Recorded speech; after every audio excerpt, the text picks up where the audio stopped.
Los siguientes 5 años es tu última oportunidad de hacer dinero como tal, porque literal todo se va a automatizar. Yo sí veo un mundo cambiante. No me atrevo a decir que China va a ganar, pero sí definitivamente no se va a ir a ninguna parte.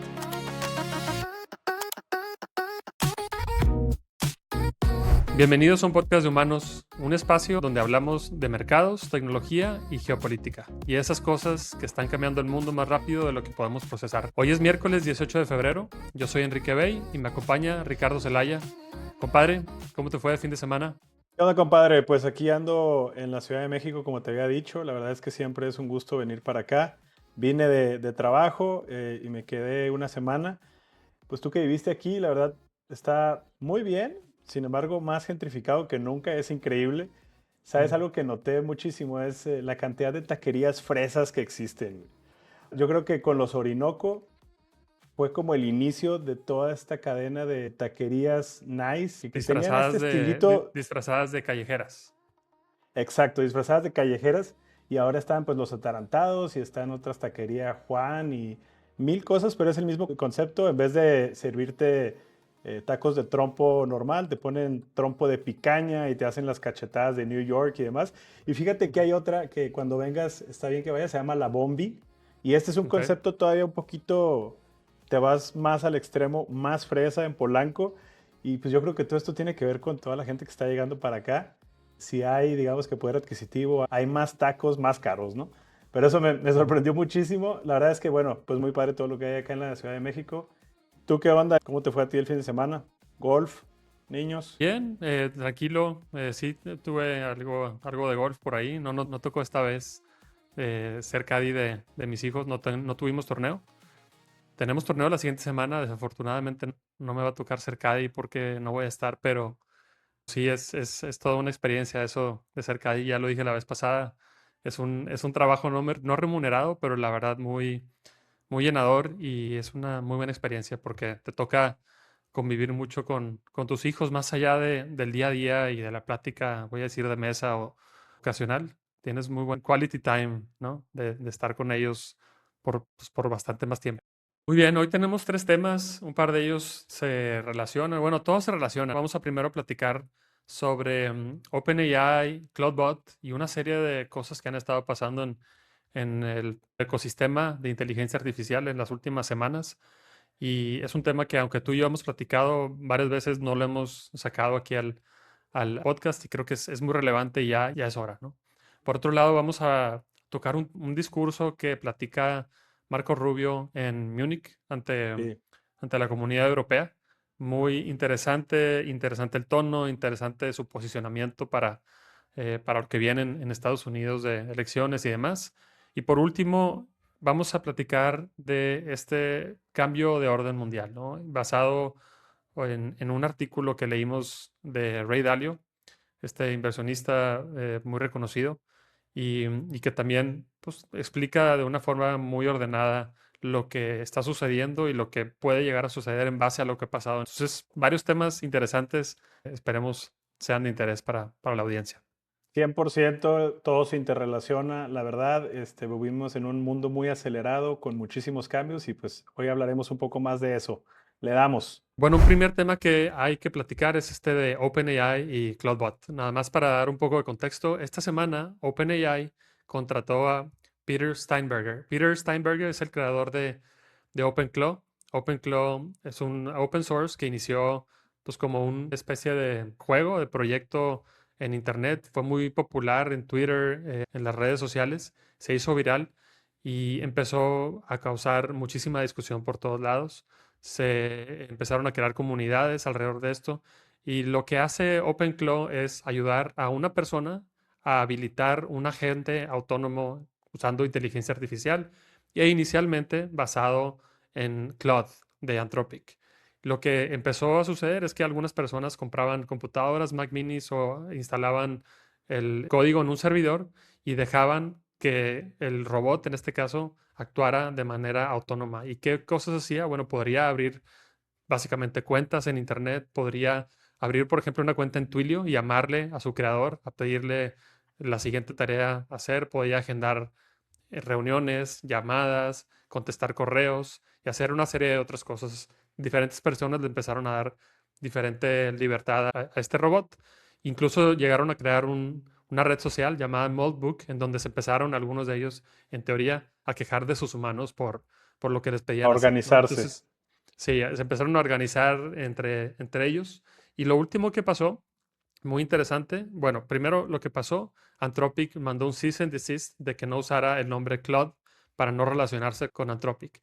Y eso fue una especie de señal negativa de esta empresa.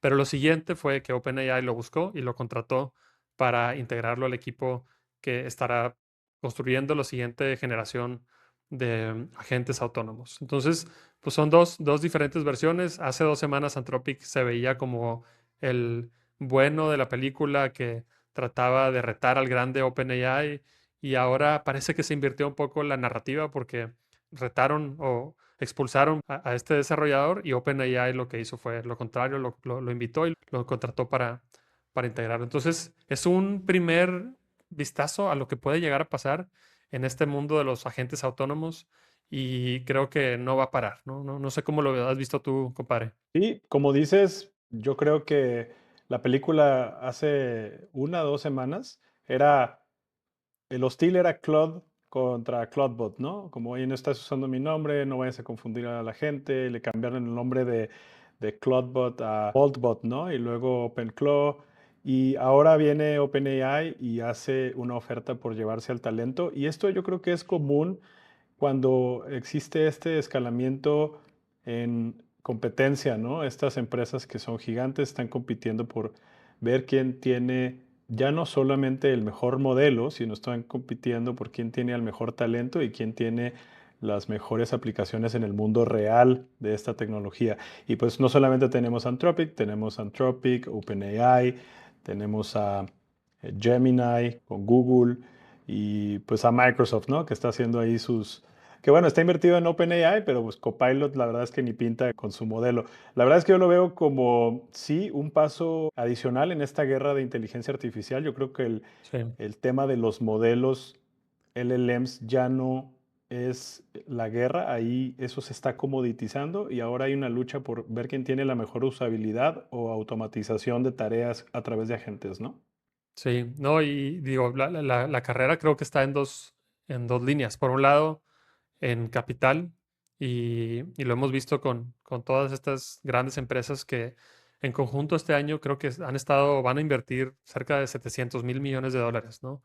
Es una cantidad pues, bestial de dinero y lo están haciendo para ganar, en este caso, la carrera como una arms race, ¿no?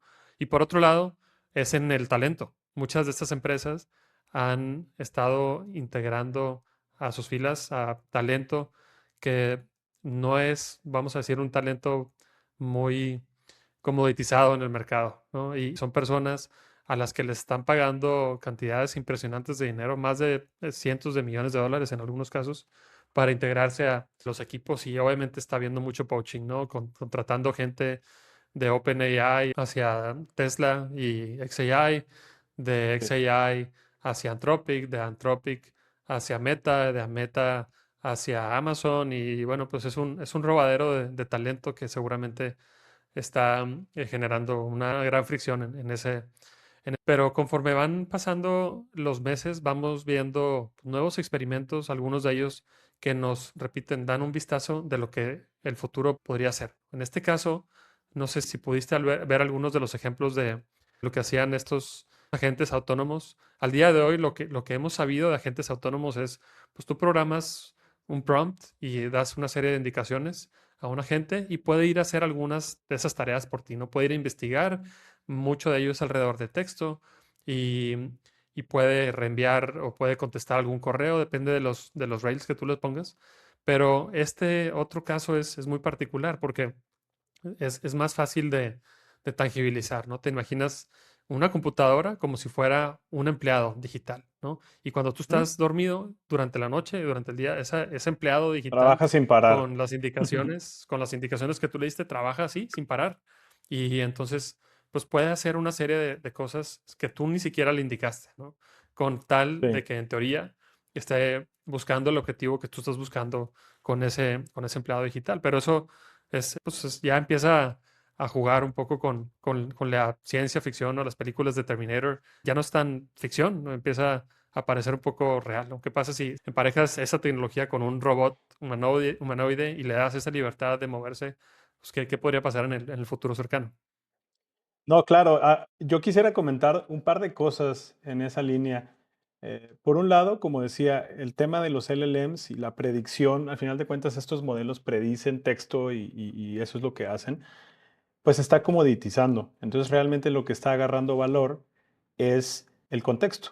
Y todo el mundo está hablando del contexto. ¿Qué es el contexto? Pues es lo que tú le das al modelo para que aprenda o que no solo aprenda, sino que trabaje con esa información, ¿no? Le das contexto de tu email y pues lee todos tus emails y te da recomendaciones a ti. Si le das el contexto de tu vida, Enrique, pues, pues va a hacerte recomendaciones súper específicas para ti, ¿no? Y yo creo que la guerra ahora es, pues justamente como está comoditizada la parte de los modelos, pues es quién puede otorgarle el mejor contexto. Y ahí tienes a un Google que controla mucha parte de la distribución y el contexto, tienes a Meta que tiene muchísimo contexto de las personas a través de no solo Facebook, Instagram, WhatsApp, o sea, conoce la vida de las personas. Y pues el mundo del contexto es justamente lo que hace que estos agentes puedan automatizar tareas y yo creo que para allá va la pelea. Otra cosa, la segunda que quería comentar es el fin de semana estaba hablando con un amigo y me mandó un video de una entrevista que le estaban haciendo al CEO de Citadel, Ken Griffin, y le dicen, oye, ¿tú qué opinas sobre todo este gasto que mencionaste de inteligencia artificial, de los data centers y demás? ¿Es hype? Y por un lado responde diciendo que sí, totalmente es hype, lo cual yo difiero un poco y ahorita explico por qué, pero él dice, este gasto en data centers y en infraestructura, pues es una manera de justificar estas valuaciones exorbitantes que tienen las empresas. Hablaste de 700 billones de dólares de inversión, pues claro que sí es un número increíble, pero tal vez nosotros no estamos viendo, y yo creo que estamos viendo solamente la punta del iceberg de lo que esto puede llegar a representar.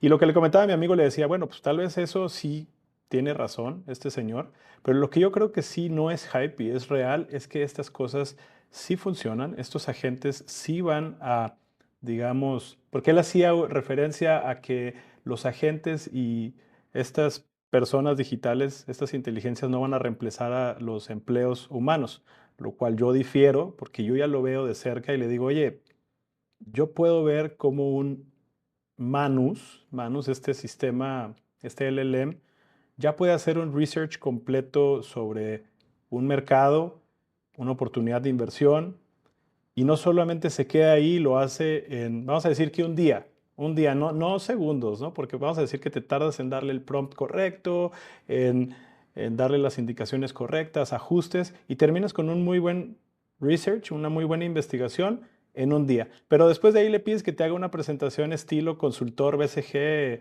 o McKinsey. Y la verdad es que yo he visto las cosas que entrega esa cosa y es que a un analista junior financiero en una empresa, le hubiera tardado al menos 3 meses llegar a hacer esa presentación. O sea, no estoy Sí, exagerando. Y yo creo sí. que hay gente que lo está minimizando, ese es mi punto. Yo creo que realmente sí va a haber un cambio abismal en, pues, contrataciones, en el empleo. Y pues hay gente que ya dice, los siguientes 5 años es tu última oportunidad de hacer dinero como tal, porque literal todo se va a automatizar. A lo mejor está un poco sci-fi distópico, pero sí es una realidad, yo creo. Mitad hype, mitad realidad, no lo sé. Yo creo que es más realidad.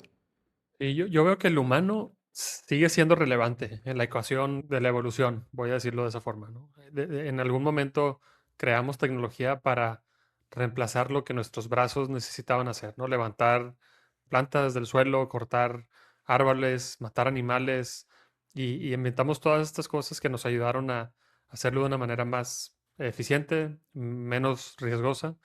Y, y eso permitió al humano desarrollar otras cosas y otras habilidades. Creo que eso mismo puede llegar a suceder en este siguiente paso de la historia, en los siguientes 100 a 200 años.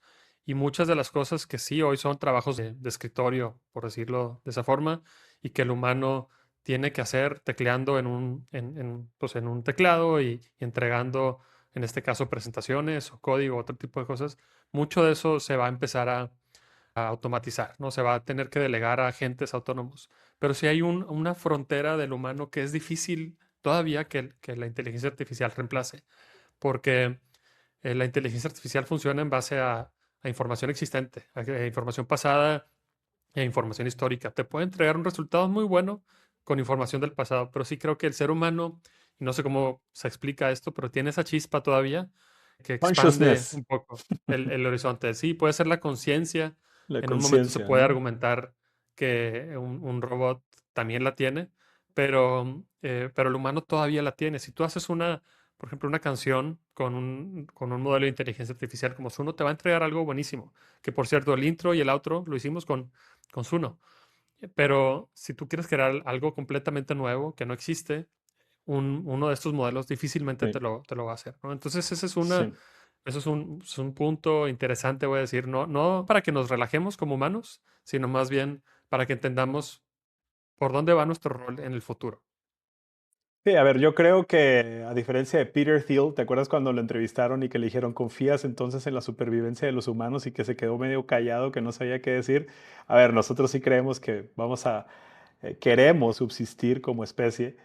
Y yo lo que estoy diciendo es, definitivamente los humanos vamos a seguir teniendo valor y de hecho yo creo que nos vamos a adaptar, o sea, no es algo como que, pues yo no creo que nos vayan a aniquilar los robots, sino que realmente nos vamos a adaptar y va a haber una transición hacia otro tipo de empleos y este valor humano va a agarrar mucho más valor cuando toda la automatización se vuelve de nuevo. Hay un libro muy bueno que me gusta que se llama Prediction Markets, que me lo regaló un amigo y básicamente dice, cuando inició en Internet, la verdad es que la ola del web 2.0 que creció porque la distribución se hizo muy barata, ¿no? Cuando la distribución se hace barata, lo demás incrementó el valor, que fue a través del email, de los newsletters y demás.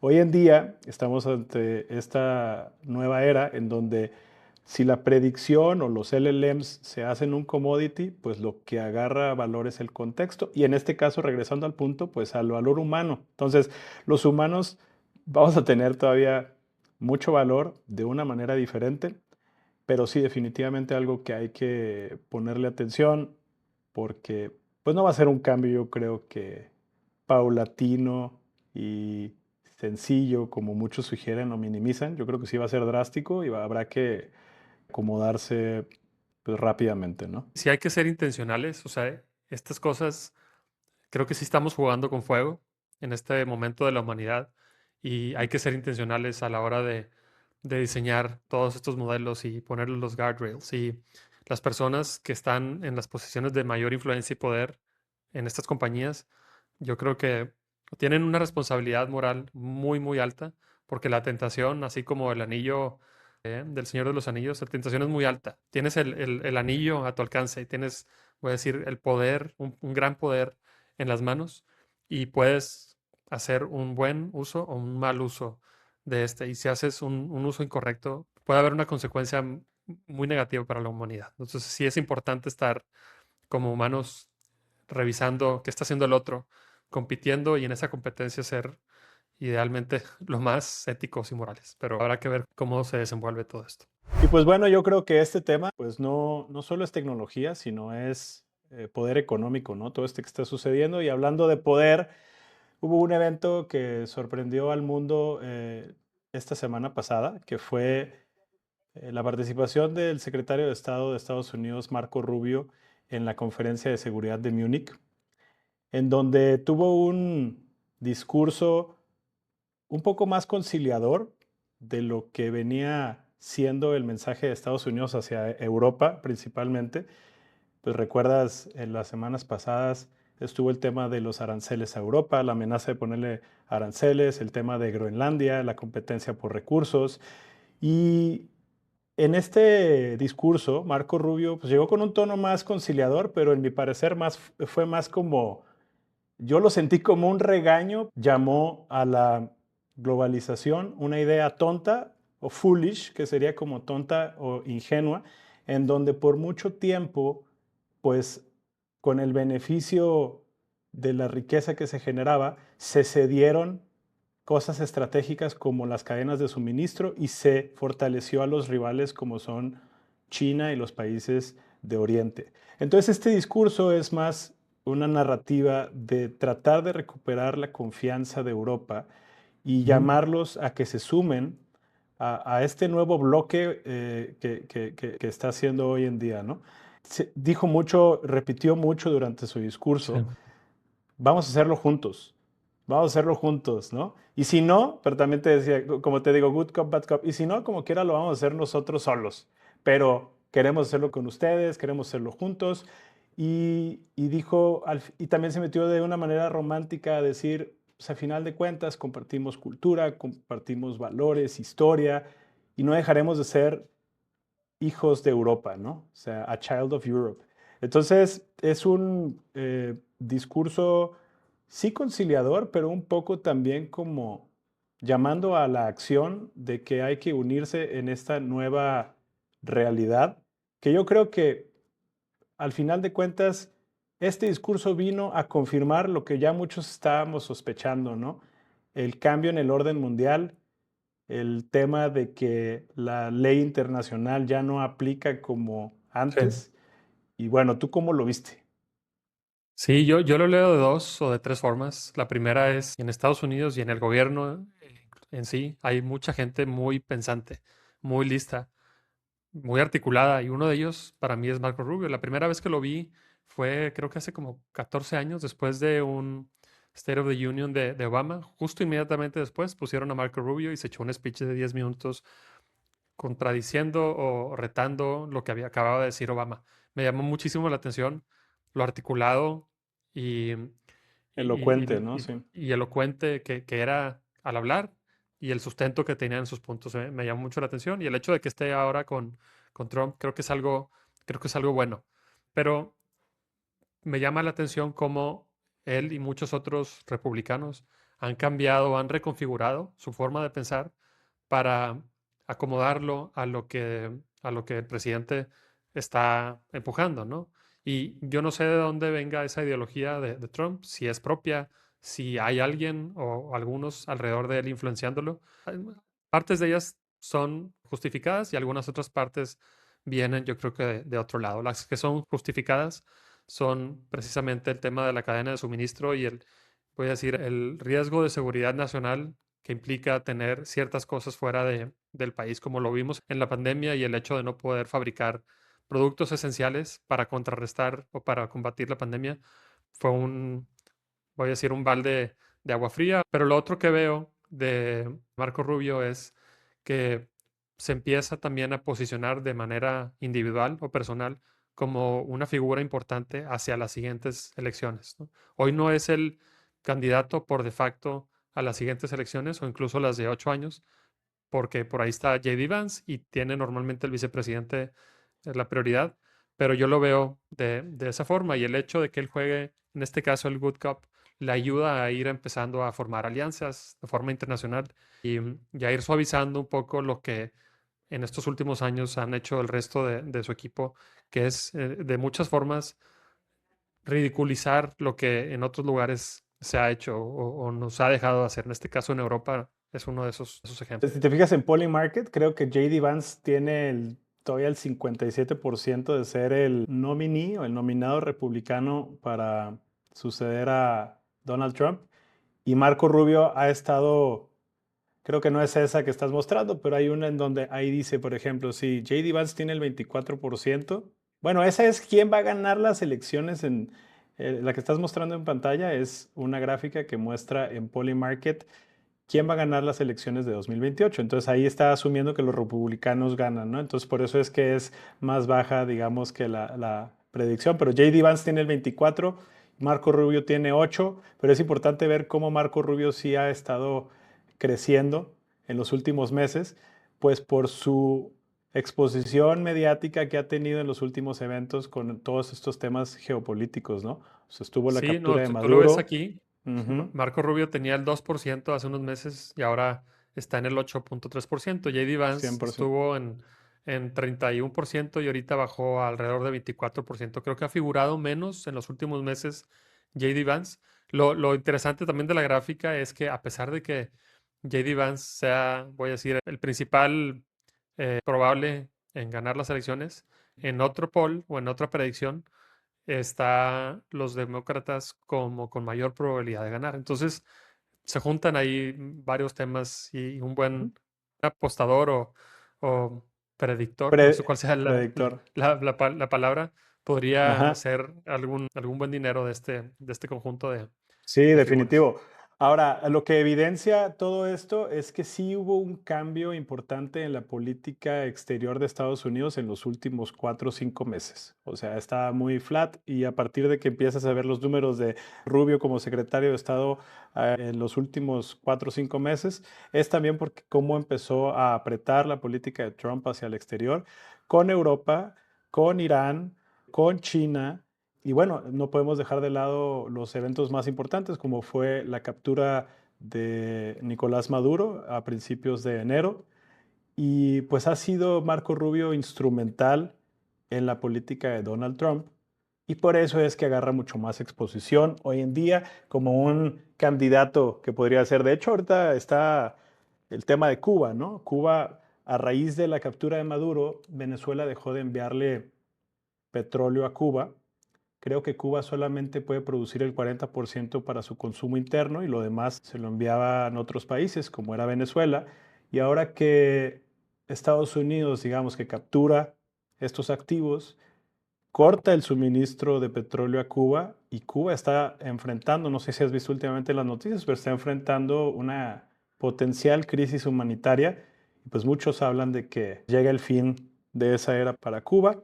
Quién sabe, pero escuchaba un podcast de Daily del New York Times que decían, pues Marco Rubio es central en esta política, siendo alguien con una ascendencia de padres cubanos que llegaron antes de la era de Fidel a Estados Unidos, pero eran anti-Fidel. Y bueno, él ya nació y creció en Estados Unidos. Y pues ahora obviamente lo está haciendo, dicen, como parte de su agenda personal incluso, ¿no? Entonces veamos qué pasa, la verdad. Regresando al tema de Europa, Y nada más para pues, comentar ahí muy rápido, o sea, sí, algo que comentaban en ese podcast de The Daily es esta válvula que liberaba Fidel Castro en su momento, ¿no? Cuando había mucha social unrest local, les abrió la puerta a irse a Estados Unidos al que quisiera y entonces con eso pues bajaba un poco la presión en la olla local, ¿no? No sé si eso vayan a seguir haciendo o quieran hacer nuevamente en Cuba. Es claramente una posibilidad, pero sí, sin duda ahorita yo creo que están en el punto más frágil y más estresante en el que han estado en los últimos 30 o 40 años. Y seguramente no va a terminar como está el status quo en Cuba en los siguientes, no voy a decir años, meses, ¿no? sí, le llaman operación Choke Point. No sé si a esta en particular, pero realmente es la misma metodología, ¿no? Es asfixiarlos, cortándole los suministros para pues dejarlos a la deriva y poder hacer un cambio de régimen en todo caso. Y pues bueno, las reacciones al discurso de Marco Rubio no se dejaron esperar. El presidente de Francia, Emmanuel Macron, hizo sus comentarios sobre pues, debemos de prepararnos para guerra. O sea, fue un tono un poco más bélico, más elevado a comparación de años pasados de esa misma conferencia, ¿no? También hubo comentarios del canciller alemán y parece que todo el mundo sí quiere, lo comentábamos tú y yo fuera del podcast y decías, bueno, es que Estados Unidos ha perdido la confianza en el mundo y pues, probablemente ya no se quieren aliar con él, pero pues, ¿cuál es su alternativa? Su alternativa es irse con China o qué, ¿no? Al final de cuentas ya es un juego entre dos potencias y dos bloques muy grandes, que es pues, Estados Unidos o el mundo de Occidente y China, el mundo de Oriente. Y pues es un tema económico, político y es al final de cuentas que creo que va a dar muy bien para hablar de nuestro siguiente tema, es el cambio del orden mundial. Bueno, y algo interesante que pasó justo un día después fue un post en la red social X de Ray Dalio. Ray Dalio es el fundador y el principal del hedge fund Bridgewater Associates. Es alguien que cuando dice algo hay que escucharlo, creo yo. Y él tiene un libro ya desde hace tiempo que se llama Principles for Dealing with the Changing World Order y él habla justamente, él analizó a los diferentes imperios de los últimos 500 años, cómo han ascendido y cómo han crasheado o declinado y cuáles son las etapas de cada uno de estos ascensos y descensos. Entonces, él, ante el discurso y lo que existió en la conferencia de Múnich, hizo esta publicación en donde dice, estamos en la etapa 6 del ciclo que yo siempre describo, y me gustaría darles un poco el marco teórico de este gran ciclo de Ray Dalio. Hay un video en YouTube buenísimo, de hecho que lo puede explicar como en 5 minutos, porque también hay una versión larga de 1 hora en YouTube, pero donde explica el ciclo, y básicamente son 6 etapas, ¿no? Una potencia empieza por la construcción, surge una potencia empieza a consolidar instituciones fuertes, se invierte en educación, innovación, productividad. Luego viene la segunda etapa, que es el ascenso. La nación crece económica y militarmente, su moneda y poder económico y poder político se vuelven globales. 3 es el apogeo, máximo nivel de influencia y hegemonía internacional, se empieza a priorizar el consumo sobre la inversión. 4 es el declive, crecimiento se estanca, surge deuda, tensiones internas, competidores emergentes ganan fuerza. Seguro esto ya les empieza a sonar, ¿no? Un Estados Unidos sobreendeudado y demás. 5, la crisis y el desorden. Empiezan los conflictos internos, guerras civiles, debilitamiento de la cohesión interna e internacional. Y 6, surge un nuevo orden mundial, ¿no? Se redefine la distribución de poder global, el ciclo se reinicia bajo nuevas reglas y Ray Dalio argumenta que estamos justamente en esta última etapa con el surgimiento y consolidación de China, y es algo muy importante, pues porque justamente pues está en juego si el dólar, como ya lo hablamos en episodios pasados, si va a seguir siendo la moneda de reserva, o si va a ser el yuan chino. Pues bueno, por último, solo me gustaría decir que al final él argumenta mucho que pues, estamos en este nuevo orden mundial, muy diferente al orden mundial que surgió posguerra en 1945, en donde se crearon estas instituciones como las Naciones Unidas. Y hoy en día esa ley internacional y estos organismos globales han pedido fuerza, y ahora lo que manda es el uso de la fuerza. ¿Qué opinas, compadre? Hijo, y está muy unido con el tema anterior, ¿no? De Mark Rubio. Sí estamos, no te sabría yo identificar si estamos ya en el punto de un nuevo orden mundial o estamos unos pasos antes, pero sí es un punto de inflexión muy, muy fuerte. Em, Algo que yo he notado o que percibo, particularmente en estos últimos años, es una gran disrupción en la expectativa global de liderazgo geopolítico, económico, incluso cultural, ¿no?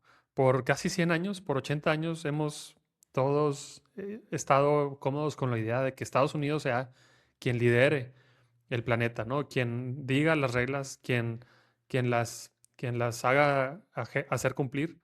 Y de cierta manera, pues es una historia que hemos comprado y que ellos han vendido, ¿no? A través de diferentes medios de propaganda o culturales como las películas, como Hollywood, como las universidades, como muchas otras cosas. Y repito, yo creo que ha sido un esfuerzo noble y muy valioso para el planeta. Creo que el planeta, de cierta manera, ha estado mejor en estos últimos 80 años, pero no deja de ser una realidad que llega a un punto como este muy reciente, donde la deuda llega a un nivel pues, casi insostenible, en donde el estilo de vida en el país que lidera el planeta, que es Estados Unidos, empieza a ser un poco más difícil de mantener de lo que era hace una serie de décadas, y empiezan todos estos mensajes de hacer, en este caso, a ese país great again, ¿no? Y llegan una figura o una serie de figuras tratando de regresar a ese pasado, pero con un presente muy distinto y con un futuro muy incierto y muy distinto también al que había antes. Entonces, la estrategia que está teniendo Estados Unidos de pelear con todo el mundo, a veces con esta estrategia de good cop, bad cop, se me hace muy arriesgada, ¿no? Porque tienes a Estados Unidos contra Venezuela, una estrategia militar. Tienes a Estados Unidos contra Cuba en una estrategia comercial, ¿no? Y incluso de restricción de capital contra Rusia, que es militar, a través de Ucrania, contra Sí, Europa, que es de comercio, contra México, que es de comercio, y agua y otras cosas, contra China, que es de comercio y tecnología, contra Dinamarca Sí, por territorio, Irán por tema de armas, contra todo el mundo. Entonces empiezan a tocar temas muy sensibles y no sé cómo se sienta esta serie de grupos sí. de manera personal o independiente, ¿no? Yo creo que, pues sí, sigue siendo el carrot and the stick, o sea, la zanahoria y el garrote, que al final de cuentas, l- a- con Trump había sido puro garrote, ¿no? Con todo el mundo, y ahora con Marco Rubio es un poco más de dar la zanahoria, de empezar a conciliar con los demás y tratar de formar bloques importantes. Yo ahorita que estás mostrando en pantalla el ciclo de Dalio, me gustaría mencionar un par de cosas. Por ejemplo, yo creo, no sé si Ray Dalio se está adelantando en las 6 etapas y está diciendo que ya estamos en las 6 o si estamos más entre la 4 y la 5. Él menciona que más o menos entre la 3 y la 4 se prioriza el consumo sobre la inversión. Podemos verlo en Estados Unidos, en donde pues la cultura del consumo y del crédito y demás es grandísima, el endeudamiento del país y demás, pero también habla de la inequidad que se genera, la desigualdad, y podemos hablar de pues, los miles de billonarios que se han generado en los últimos 30 años y la disparidad que existe, y esto obviamente empieza a crear conflictos internos. No hemos visto una guerra civil en Estados Unidos, pero sí definitivamente es que hay una división entre partidos y pues eso se está viendo. A lo mejor no es una guerra civil, pero estamos viendo bastante movimiento interno con el tema de la migración y demás. Y bueno, Dalio al final en su post, él dice, estamos en las 6, literal, estamos viendo el declive de la potencia mundial de Estados Unidos y estamos dando paso a un nuevo orden. Usualmente estos ciclos duran como 150 años en lo que él explica, pero si te pones a pensar, compadre, pues vamos, no sé, de la posguerra para acá, estamos todavía, no sé, 70 años, 75 años, pero del nacimiento de Estados Unidos como nación, pues son 245 años. Probablemente, y es lo que pone él en su artículo, es, a ver, estamos ante un escenario mundial en donde hay mucha tensión. Hay 5 tipos de guerras que él describe. La primera es la guerra comercial, trade war, y ahí es pues los aranceles y lo demás. La segunda es la guerra tecnológica, en donde yo tengo tecnología y no te doy acceso a mi tecnología, y eso pues lo estamos viendo con inteligencia artificial y demás. Tres, capital war, ¿no? Sanciones financieras, te voy a restringir el acceso a mis mercados. Cuatro es guerra geopolítica, que es la reconfiguración de bloques, que es la que digo que estamos viendo, y al final él le llama la guerra caliente o la guerra militar, es la última. Y esta pues es la que a nadie le gusta, en donde se pierden muchísimas vidas y muchos recursos, y muchas veces no son guerras racionales. Él dice que para llegar a las 5, todos pasan por las primeras 4. No estoy diciendo que vayamos a caer en una guerra de ese tipo, ni me gustaría, ni lo desearía, yo creo que nadie, pero sí estamos en una etapa de mucha tensión. Y al final, él en su artículo dice, pues es la teoría del juego, ¿no? O sea, no me conviene a mí agredir, vamos a decir, a China si China me agrede a mí. O sea, pero también esto, al final, siendo humanos, pues haces el tit for tat, ¿no? El ojo por ojo. Si tú haces eso, yo te pongo esto. Y eso hace que se escalen los conflictos y terminen, pues, en consecuencias graves y no deseables. Mi punto aquí es, ¿por qué es importante esto para nosotros? Porque yo creo que ahorita Estados Unidos tiene la oportunidad de conciliar y de encontrar un outcome, un resultado beneficioso para ambas potencias, para China y para Estados Unidos, y, y prolongar, digamos, esta etapa y no caer pues, en la no deseable, ¿no? Sí, sí, es muy interesante porque Dalio es muy partidario de que para predecir el futuro hay que estudiar mucho el pasado. Y efectivamente este artículo y este análisis es en base a estudiar el pasado. Y como bien lo decías, estamos en una etapa, tal vez, si vemos los ciclos que han habido anteriormente, tal vez estamos a la mitad del ciclo en el que entremos, y ojalá no se repita, pero a una guerra con una alta cantidad de muertes. Algo que a mí me llama mucho la atención es, él pone dos cosas en su artículo. Una es que las guerras no suceden normalmente acorde a plan. Y número dos, son peores de lo que imaginamos. Entonces, si entramos a imaginarnos un poco el futuro, y ojalá no lleguemos a eso, ¿qué tipo de guerra puede haber en el futuro? pues una guerra donde un poder se enfrente con otro poder o una región se enfrente con otra región. Vamos a decir Estados Unidos y China. En un momento dado puede haber otro poder y eso sería catastrófico. Pero algo incluso peor y que ahora, como dijimos antes, ya no es tan ficción como podría serlo antes, es una guerra de los humanos contra los robots, contra inteligencia artificial. Terminator. Y Terminator, sí, exacto. Y como repito, lo de ese no son predecibles, no suceden acorde a plan. Pensamos que va a pasar una cosa y pasa otra. Entonces, sí estamos en un periodo en el que ha habido, creo que algo de prosperidad en el mundo para una serie Sí. de regiones en los últimos 80 años y estamos entrando a un periodo en el que va a haber que tener muchísimo cuidado con pensar cuál va a ser el rol, repito, del humano en los siguientes años, ¿no? Sí, yo creo que todo el mundo pasando a una mejor nota, porque está bastante distópico el tema, pero realmente es, pues, ¿por qué nos interesa ver esto? Yo creo que es crucial que le pongamos atención a este análisis macro de Dalio, simplemente porque se liga con todo. O sea, yo creo que estamos viviendo en una época con bastantes cambios, no solamente lo que siempre decimos, cada 3 meses sale un modelo de inteligencia y un agente nuevo y una tecnología nueva y es muy cambiante, más rápido de lo que habíamos visto en nuestras vidas, pero ahora también el mundo y los bloques se están reorganizando y pues bueno, esto tiene implicaciones para todos. A nivel personal, pues obviamente es que uno tiene que estar constantemente aprendiendo nuevas cosas porque no sabe lo que viene en 6 meses y si el futuro va a ser o tomar las cosas que hoy tenemos por sentado para los siguientes 1 año, 2 años, ¿no? Y bueno, Dalio menciona también que en épocas donde existe toda esta tensión y donde hay una guerra inminente, pues los gobiernos lo que tienden a hacer es a imprimir más dinero, hay mucha volatilidad en los mercados y él es por eso que siempre recomienda invertir en oro o en activos que son, pues, que preservan mucho más su valor en el tiempo. Yo creo que es importante echarle un ojo, yo no dejaría, digamos, de invertir en todo lo que viene, pero realmente es que sí va a ser una época de mucha volatilidad, que hay que estar muy, muy pendientes de lo que pasa, ¿no?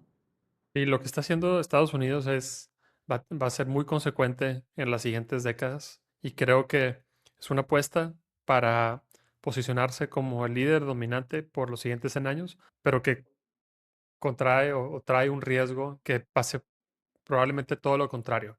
¿Por qué? Que como platicábamos antes, si tú le estás pegando a todas las piñatas en el mundo y en el momento te hacen buena cara, pues en el futuro o por detrás pueden estar conspirando en contra tuya. Entonces es muy peligroso o es muy arriesgada la estrategia, mas sin embargo esperamos que funcione al menos para mantener un orden y que las cosas no se vayan tan para abajo. De acuerdo. Tú, compadre, ¿qué piensas que vaya a pasar en las siguientes décadas? Para 2100, ¿crees que Estados Unidos siga siendo la fuerza dominante que es hoy?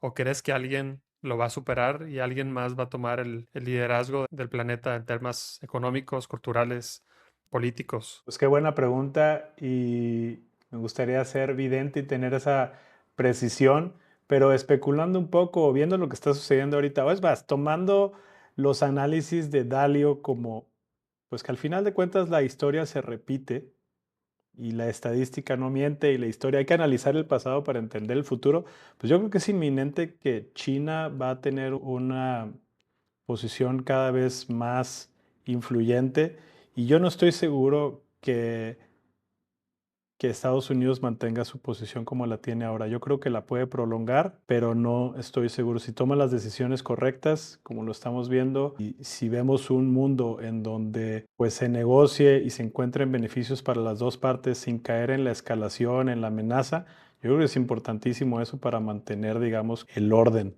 en este nuevo orden mundial. Pero al final, pues eso es la visión optimista, pero realmente la realista es que para que uno crezca, usualmente alguien tiene que ceder y de crecer, entonces siempre hay un poder económico que sobresale sobre el otro. Entonces yo veo a China sí teniendo mucho mayor poder y yo en lo personal sí creo que el dólar no va a ser la moneda de reserva. Yo por eso creo en proyectos, por ejemplo, como Bitcoin, en donde en un futuro, en donde no solamente existe esta fricción geopolítica o esta amenaza de que te quiten tus activos o tus inversiones y demás, pues el ser dueño de tus claves y de tus llaves privadas para una moneda como lo es Bitcoin, pues a mí se me hace súper relevante. Eso aunado a que vamos a tener que convivir con una inteligencia no humana, pues eso también me hace pensar que las monedas actuales pues no van a ser las que van a predominar. Entonces yo sí veo un mundo cambiante, no me atrevo a decir que China va a ganar, pero sí definitivamente no se va a ir a ninguna parte. Yo, la verdad es que el riesgo más grande que hoy veo en Estados Unidos es la polarización y es la fuerza porque la idea de un grupo de personas domine sobre la otra. Y eso lo que causa es la ausencia de un plan a largo plazo. En Estados Unidos entra un partido, en este caso entra uno reciente, y dice todo lo anterior lo borro, lo elimino y voy a hacer ahora lo mío. Y la política exterior que había antes se va a la basura y ahora voy a hacer la mía. Y mañana entra otro partido de oposición y probablemente por venganza o por convicción vaya a hacer lo mismo.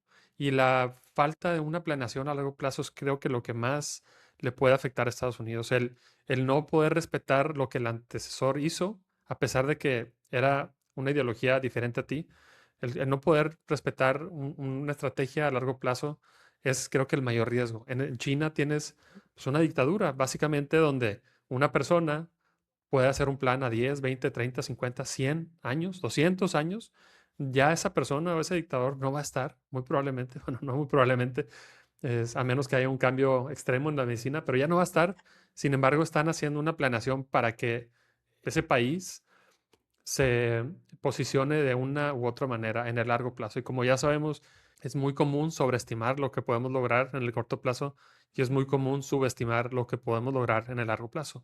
Y en Estados Unidos creo que falta ese liderazgo, ¿no? El liderazgo en este caso del presidente, pues es de muchísima imposición, de usar el poder y de dictar y voy a decir, de hacer a un lado a los que no estén con él, ¿no?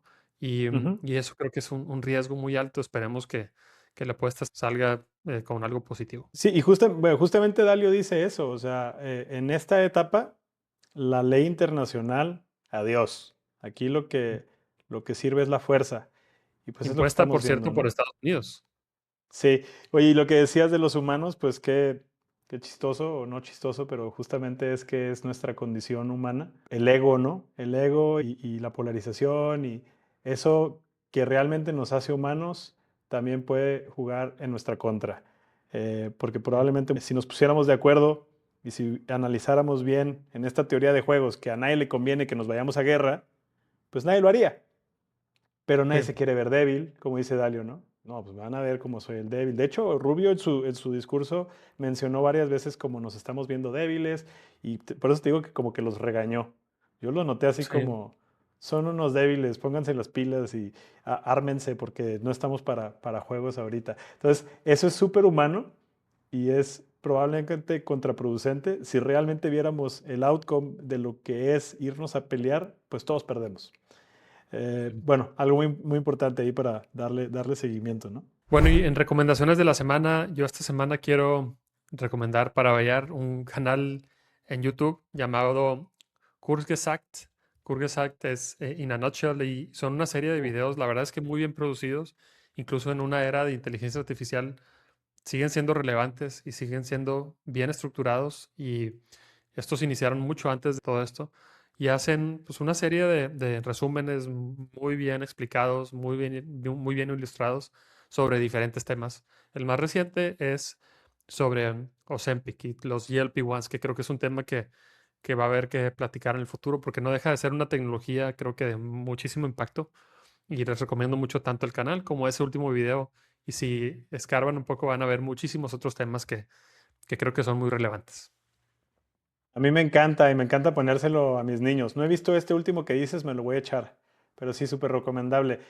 A mí, en recomendación de la semana, pues yo creo que los invitaría a ver el video completo de Ray Dalio, el que pusimos ahorita o el que hicimos referencia, y el discurso completo de Rubio y que cada quien pues tome sus conclusiones, pero creo que son dos cosas que sí son un parteaguas pues histórico. Yo creo que son momentos en donde más adelante vamos a recordar que los estamos viviendo hoy en día. Entonces les recomiendo, chéquenlos y les va a dar mucho más contexto de lo que acabamos de hablar ahora, ¿no?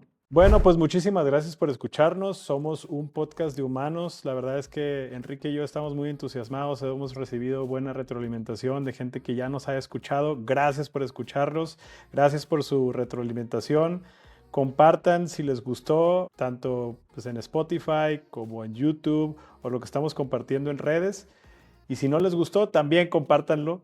Estamos súper abiertos a la retroalimentación. De nuevo, nos da mucho gusto estar con ustedes y los esperamos siguientes semanas. Enrique, ¿alguna reflexión final? Agregar un poco a lo que acabas de decir, gracias por escucharnos. Este es un experimento también para nosotros. Entonces, mientras vamos avanzando, vamos aprendiendo, vamos cachando algunas de las ideas que nos comparten y idealmente integrándolas a tanto el formato, el estilo, los temas, entre otras cosas. Entonces, les agradecemos mucho todos esos comentarios y esperemos pues, ir con el tiempo mejorando todavía un poco más el contenido, que sea de interés, que sea relevante, que salgan de este espacio con algo que hayan aprendido y en un futuro ojalá podamos continuar fuera del podcast. Muchas gracias. Gracias a todos.